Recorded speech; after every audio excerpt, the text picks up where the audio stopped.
Hello, welcome everyone. Okay, so I started a half a minute early because I have that thing where I have to go turn on the Instagram and it's not going live quite yet. Let's give it just a moment so we can get our IG friends over here. Okay, I think it's happening. Okay, and okay, I'm going to say go live there. And let's see, that should be going.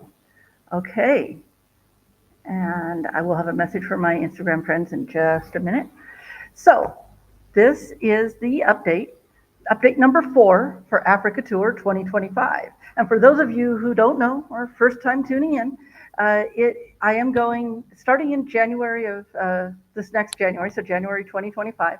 I am going from Ghana, where I am now, to Namibia, which is in the southern part of Africa, um, and I'm going to do it overland, and I'm going to explore each country thoroughly as I go. This is not just, oh, how fast can I get from here to Namibia? No. It's not a speed thing. And so every country I'm going to go and I'm going to explore around, and then I'll move to the next one and explore around, and so on and so forth. Okay, so that is my big tour. And as I said, I'm estimating it to take most of 2025. It's about, I think it's 10 countries, 10 or 11 countries. And so 10 or 11 months, I hope to be there before Christmas of 2025, and then I'm going to continue around Africa for 2026, but that's next year. So we're just focusing on 2025 and I'm headed for Namibia. So that's the big plan. The update this week is I have done very little research this week. I have had other things going on. I am voice acting, voice narrating. I'm narrating an audiobook, and I have been working on that. And it's a really challenging one because the main character is a zombie, and I have to do a voice, and it's a guy, so I have to do a voice like this, and I can only do it for so long before I have to stop recording because I don't want to lose my voice. I kind of got myself into a pickle on this one. Fortunately, it's a novella, so it's not too long. I'm about three-quarters of the way through. Um, I'm sort of new at this, and I'll tell you something, is I haven't done voices before. And I thought, I read this and the author liked what I did. The author liked what I did with the voice. And then I read through the novella, the whole thing, before I accepted it. It's like, yeah, that seems fine. And you don't realize all the little characters, all the even there's some characters that are only there for like a chapter, a scene, and then you don't realize that it adds up, and all of a sudden I'm having to come up with all these voices. As I say, I'm a little new to this, so for as much as I've done public speaking and I've done all these videos and everything else, this is new. So that's been my big project this week.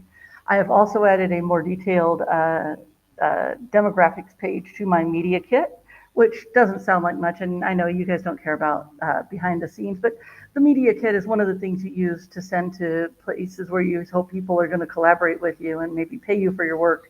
And so you get to say, hey, look, this is my audience. And that's exciting though. You know what's exciting is now I started to see a rise in views on YouTube from since I put out the Best of Accra, which is a section of the big 47 best things to do in Ghana. And I was seeing a nice rise, and that was really good.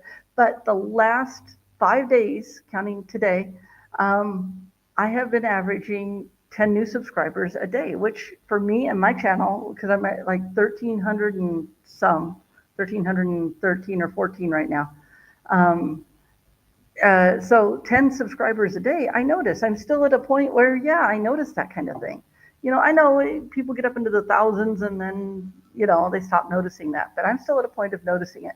And so, yeah, for the last 5 days, I've been getting like 10 new subscribers a day. So if you're one of my new subscribers and you're checking me out, thank you. I appreciate it. Good to have you here.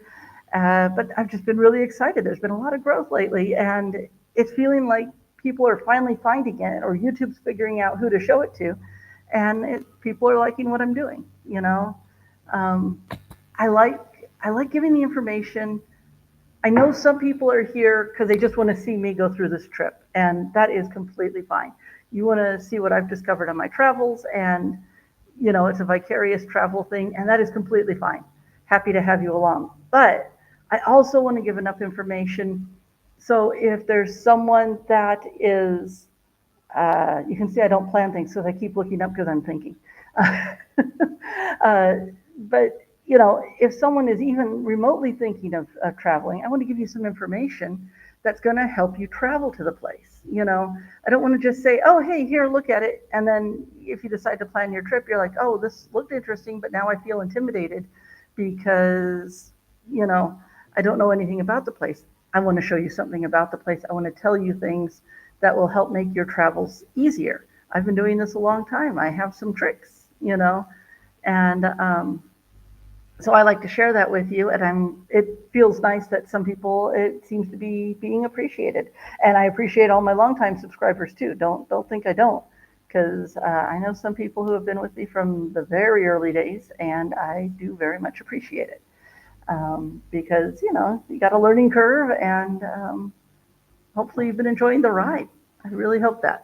Okay, so that's what I've been doing, but I'm going to do a little screen share thing because I told you that I hadn't done a lot of pre uh, checking out. But the thing is, I did look up some things right before we came on here about things to do in Cameroon. Oh, by the way, if at this point, if you are seeing me on Instagram, please do me a favor and just give me a wave or a hi or a quick something in the chat because I've seen some people log on Instagram, but then Instagram is telling me that no one has viewed.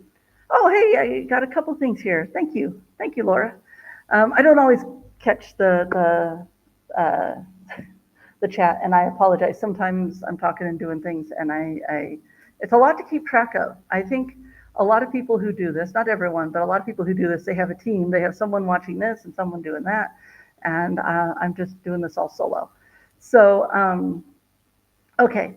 So what I did is I looked up some sites. So Cameroon, here, I'm looking at Google Maps. I'm giving proper credit to Google Maps so they don't get mad. I'm over here in Ghana. You can see all these little stars in that. Oh, hold on. I haven't screen shared. Okay, sorry about that. Let me do a screen share. We'll do a big screen share. I think this worked well last time. And share screen. And I'm going to start with Google Maps, and then I'm going to go to another page. Oh, not sign in. Things to do. No? Oh, I can't quite do Google the way I want. So, okay. So I'll just go to the things to do in Cameroon then. Okay. But to give you an idea, Cameroon's sort of almost not quite to the middle of the trip. It's right after Nigeria. So from Ghana, if you go to the east, which is the direction I'll be going east then south. Okay. And it goes Togo and Benin, which are skinny little countries. Togo's really skinny. Benin is still skinny. And then you have Nigeria, which is big. Nigeria is like the most populous African country, I believe. And then the next country over that I'll be crossing through is Cameroon. And it's got this kind of funny sort of triangular shape. Now, there is some stuff where I shouldn't be going up to the north part of the country. There's same with Nigeria. There's parts in the north that are not entirely safe. And don't worry, I won't be going anywhere unsafe. I'll always ask locals and make sure I'm safe in where I'm going. But that doesn't mean the whole country is off limits. I mean, that'd be like not going to LA because a certain neighborhood is bad. So Cameroon's kind of more close to like the Central Africa area. We're starting to get out of West Africa and into Central Africa. I'm not sure which it's considered, but I think it's Central. Okay, so let's look at this. Now, this picture, which you should be seeing, let me make sure you're seeing it. Okay, cool. This picture is on this website. And the thing is, it's one of those cheesy travel websites. I'm not promoting the site at all because, see, the reason I say it's cheesy is because they have one picture and then they just kind of give you this sort of half-ass, oh, we're going to give you a couple sentences about the place. It might even be, I'm not saying it's AI written, but it might be AI written. Even if it's not, this is like a tour company. This is not someone who has actually been to Cameroon and loved it and or hated it or had an experience in it. This is just generic stuff. So they don't give any other pictures.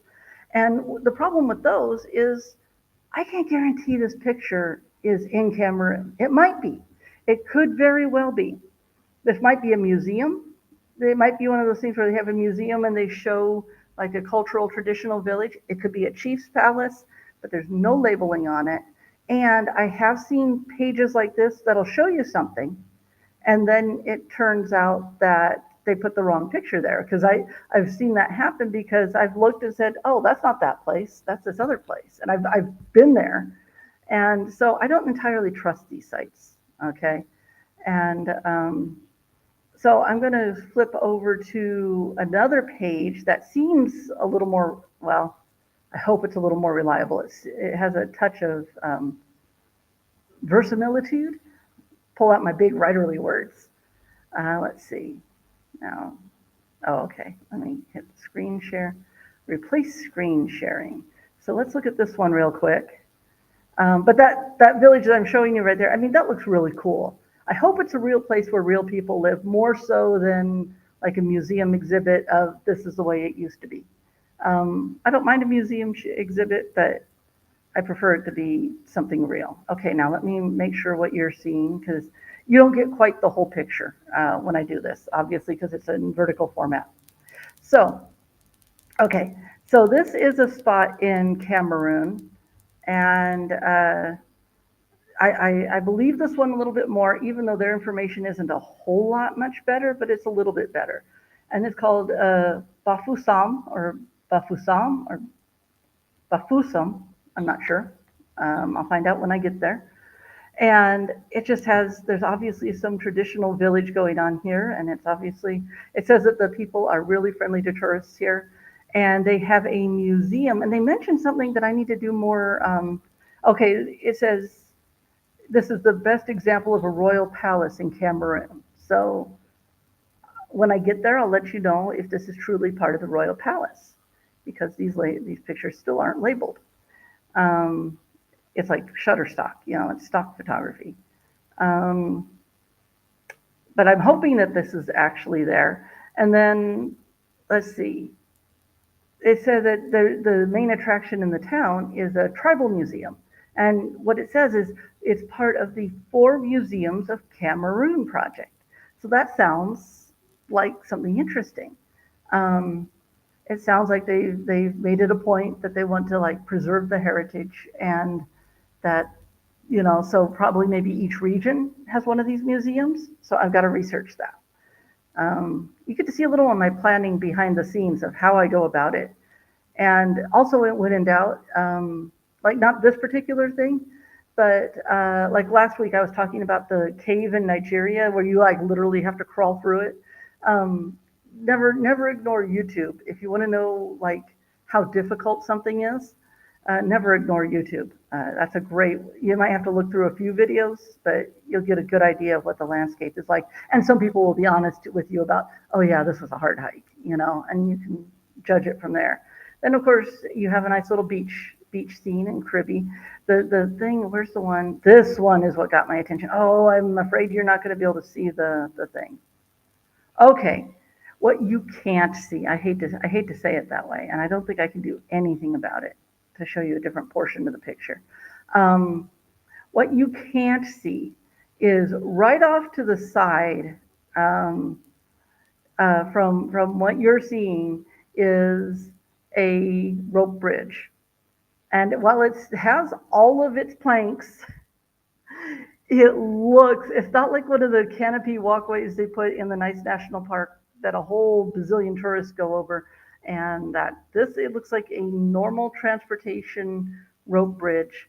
And it does look like it's out of Indiana Jones. Um, I love Kekum National Park, but if you've seen my videos on Cape Coast and that, you'll know that I actually wanted the rope canopy walkway to be a little more Indiana Jones like. And I get there and it's like the cables and ropes are like almost like up to my armpits and it's super mega safe. And the first time I did it, they only let one person out at a time so it wouldn't shake and rock and roll. And I was just a little disappointed, but I still loved it. It's like one of those, I had visions in my head from the movies. And this bridge, oh man, I wish I could show it to you. Um, but this bridge is, I will try and find a way, you know what? I'll find a link. Put a link in the description on the YouTube channel, and you can check it out there. Um, but it has a deeper swoop to it, and it has rope on the sides, but it's not one of those like super mega, steely rope looking things. This is the kind of rope bridge I think of when I think of stuff in the jungle and the movies and that kind of thing. And yeah, I'm a little crazy. I love this stuff. This is the stuff that gets me excited. I might not be great at hiking, but for this kind of thing, yeah, absolutely. Okay. Here's a reserve. I didn't look at this one too much. It's a protected area, rainforest. That's what you're getting into central because it's greener. I'm up here in northern Ghana, in Tamale, and we're kind of savanna and we're kind of dry. But then you get down and over, and it starts getting much more tropical in things.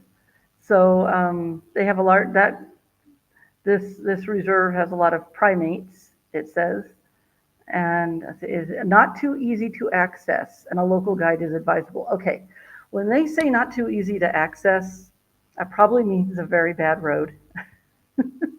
I mean, if they're actually admitting it on the website, that means it's really pretty hard to get to. I wouldn't rule anything out. I don't rule anything out for that kind of reason. But uh, yeah, it's pretty hard to get to. But won't stop me. Now the next one though, Mafu National Park.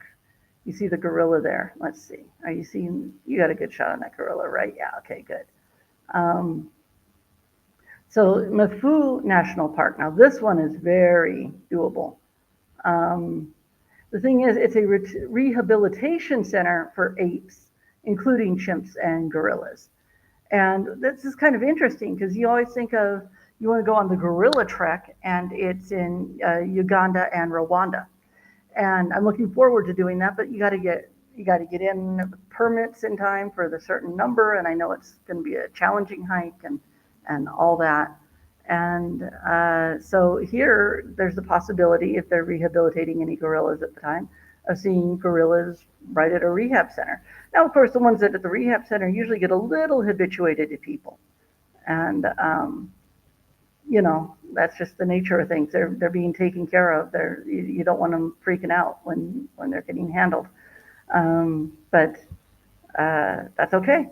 That's okay. I might get to see some chimpanzees and gorillas in Cameroon, and that is very cool. Oh, and then the other thing, let's see if I can find one on this page. Oh, let's see. Bamenda looks like an interesting city too. You can't, I don't think you can see the mosque. There's a really gorgeous little mosque right off the screen. Sorry about that. That looks like an interesting city. And then, okay, we've got a Waza National Park. Waza, I believe, is in the north. I don't know if that place would be accessible, honestly. I don't know if Waza is doable. Um, let's see. Limbe. Limbe looks nice, doesn't it? The slopes of Mount Cameroon, an active volcano mountain. Oh, active volcano. You actually don't hear about a lot of volcanoes in Africa. Not that they're not in existence, but not a lot of them. Not like Indonesia, which is major, major volcano time. Let's see. Botanical gardens are great. Okay, nearby waterfalls. That's what I was looking for, was a picture of a waterfall. I do not know why they chose a goat skin to be the or an animal skin to be the picture for that city, whatever it is. And then that's the capital, Yaoundé. Looks like a kind of typical capital. Um, Let me see if I can. Oh, I can't. Oh, hey, I can do that. I think I just changed tabs on the fly. Wow. No.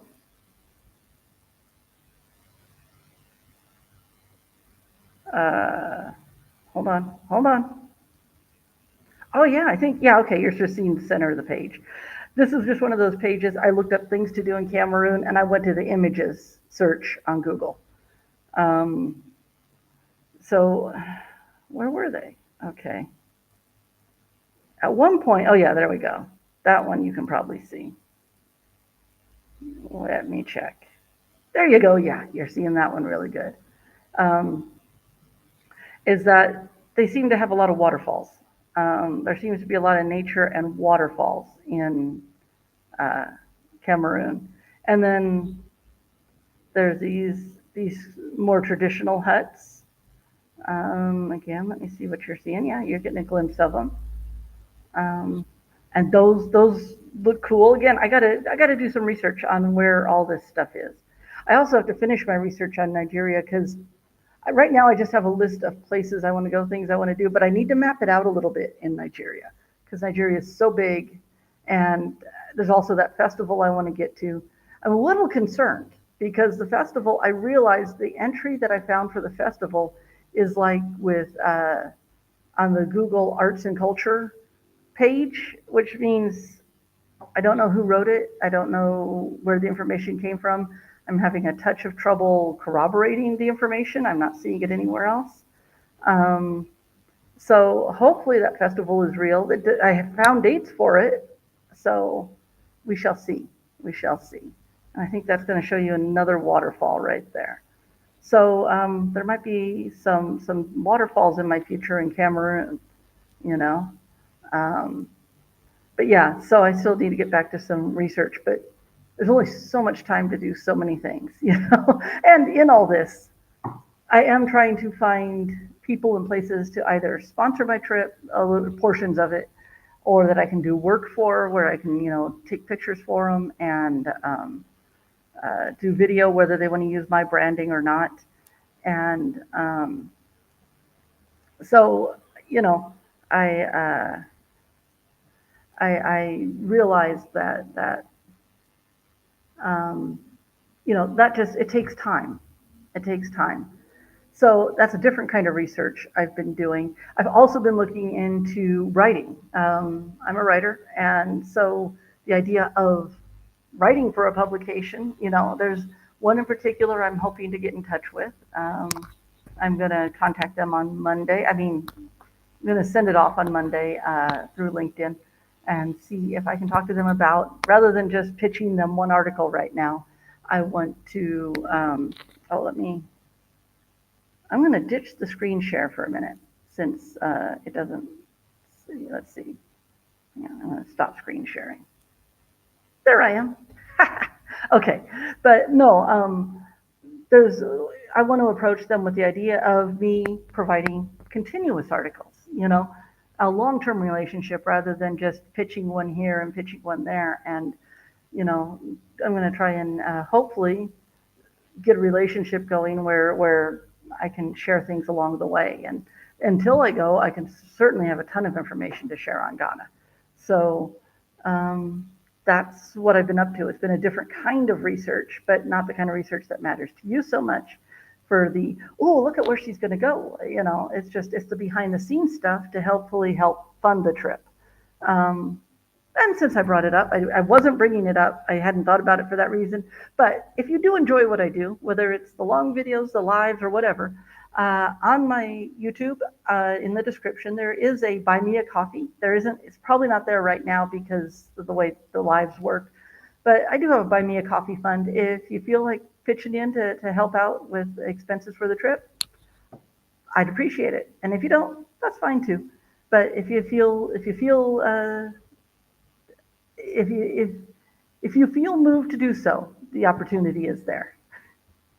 But honestly, if you just keep watching videos right now, I'll tell you another little behind the scenes about YouTube is like if you see a commercial on my videos right now, I'm currently not getting paid for that. They can put commercials anytime, anywhere that they want. YouTube has full control over the commercials. And right now, because I haven't qualified for the YouTube Partner Program quite yet, I am not making any money on those. I have enough subscribers. What I don't have is watch time. And I'm telling you that because, honestly, I'm going to ask if you're enjoying my stuff. As I say, I do the lives, I do an occasional short, I do the longer videos, do a little bit of everything.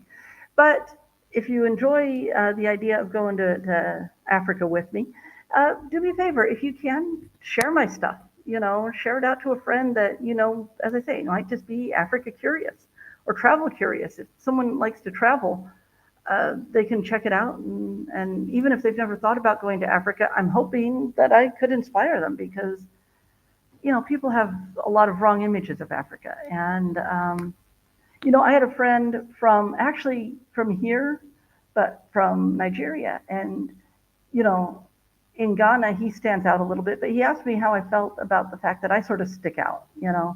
People look at me a lot when I travel. I've always gone to places where people look at me a lot. Um, when Tim was with me, he was the one that really stood out in Asia. I stood out in Asia too, but he really stood out in Asia. Here in Africa, I stick out. Everyone thought he was from here, and everyone looks to me. And the thing is, one, I've always been that not entirely normal kid, so I've always been the odd one out. And so I can say that I've had practice since childhood of not exactly fitting in. And so that kind of thing just doesn't bother me. And, over time, there are places, a lot of places on this planet where staring at someone doesn't, isn't a bad thing. It's not a negative. People will stare at you and it's completely socially acceptable. The thing is, most of the time, you can simply, if you catch that someone's staring at you, you can look right back at them and smile. And most of the time, that will get you a smile back. Some people are more stoic and they don't, but the majority of people will smile back. And whatever the usual greeting is for the place, here it's, good morning, good afternoon, whatever, um, or despa, uh, just give the local greeting, or if they sometimes they're across the street but they're looking at you, just smile, smile and say hi to people. I have a little market here that I go to regularly, and I cannot walk down the street and not say hi to almost all the vendors on the street. I have some relationship with most of them at some level, and so I end up saying hi all the way down the street. The kids, okay, I got to tell you this, is I've had this happen, and there's a certain age, like like I want to say between 1 and 2. Um, yeah, about between 1 and 2, where sometimes the kids here see me and they start crying. Okay, and they're just they every other person in their life is dark skinned, is melanin blessed, and then they see me and they're like, what the ah? And it's funny. They just start crying. They see me because I'm white, and um, there's nothing to be done about it. Now, there is a little bit to be done. First off, is I've occasionally made the mistake of saying to a baby, "Hey, how you doing?" I talk to them, I say something to them, and that direct contact scares the crap out of them. Some of them, not all of them. That's just it. Is I don't know which ones are going to go off. I don't know which ones are going to be fine. I don't know which ones are going to be fascinated because I've had kids be fascinated, like little babies, and I'm in a yellow, and they want to touch my skin. They want to see if I feel the same. And I mean, little babies. We're talking, still being carried around on the back. And so there's a certain age where they're sensitive. And so, but if I do look at a kid and I can see that they're getting tense, they're getting worried, I look away. I've learned that the best thing I can do is look away, and that takes the pressure off of them. Don't talk to them, look away. And even if I were interacting with their adult or whatever, don't look directly at them. So I can do something, but that doesn't guarantee the kid's not going to cry anyways. What's really funny is Tim told me, my husband Tim was African American, and he told me the same thing happened to him. He visited a friend, and it was like a cousin or someone had a baby, and about that same age, and that he was the first black person that that baby had seen. Started the kid crying. So there's a certain age, somewhere between 1.5 to 2.5, where seeing someone totally foreign might scare some kids. And so that's just a funny little story I was telling you in the midst of the when you stick out like a sore thumb. And by the way, the crying kids, yeah, I've had it actually happen multiple times in multiple countries. Um, it happened in Mauritania, and they told the kid to go play with the goats. I was out with some desert nomads. But so sometimes you stick out. You travel somewhere and you stick out, and it's okay. Just be friendly. Be friendly, and if you're in a place where they are mistrustful of you, and you'll occasionally find someone who's not going to like you, you know, because of where you're from. It happens sometimes, and let it go. Let it go. But I think one of the best things you can do is simply be respectful. Always be respectful. Um, if you are respectful to them, to people, and be friendly, whatever the appropriate level of friendly is that they would show that, because every country is different, every place is different. Um, but if you always come in with respect, you lead with respect and friendliness, at the very least, even if someone isn't sure about you, you will leave a good impression. They can remain unsure about you, but as I say, that's how you make a good impression, and it will win people over. You know, you will get people that are on your side. You know, and one thing about sticking out around here is, like, everyone knows around here where I live, and also if something ever happened, they'd know, um, where to look for me, but in a good way. If anything had ever happened with Tim, they would have known where to find me, that kind of thing. And like the first couple weeks we were here, I was buying some curtains, and this lady on the next city block over, a ways over, and she didn't think she had the ones I wanted, and then she found out she did, and she came by the apartment like, half an hour later and said, "Oh, I found some," and it's because everyone here, even though I was very new, but everyone here knew where I was, and that's never a bad thing, because eyes on you is actually a little bit of safety, because most of the people are going to be looking out for you. They're not going to let the bad people in to hurt you, and I can say that especially about Ghana. But people look out for you. So don't be afraid of sticking out.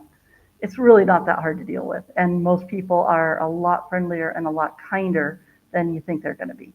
So that's I guess my travel tip is what do you do when everyone's staring at you and you don't look like anyone else? And that's keep your cool, be friendly, be respectful. I guarantee that'll get you further than anything else. And I guess that's about it. That's going to be it for this week, because I have shared with you a little bit of this and a little bit of that. And so I'm going to say thank you for joining me. And I really appreciate you being here. I appreciate you showing up. I hope you're enjoying the updates. I know it's a little different every week. That's one thing you should probably know. You probably know this already, but nothing is going to ever be set formulaic and the same way every time with me. I'm not going to give you the same formula all the time, because that would be boring. You never know what you're going to get when you come in live. So, okay. So thank you for joining me, and I'll see you next time. And I'm going to keep smiling while I go over and turn off the Instagram live feed. Oh, hey, see, I'm going to, if anyone's still listening, I got 4 joins, and then we'll see if Instagram actually tells me that 4 people joined or not. But so Instagram people, I'm going to say bye to you, and then I'm going to come over here, and YouTube people, I'm going to say bye to you. And again, thanks for joining me. I'll see you next time.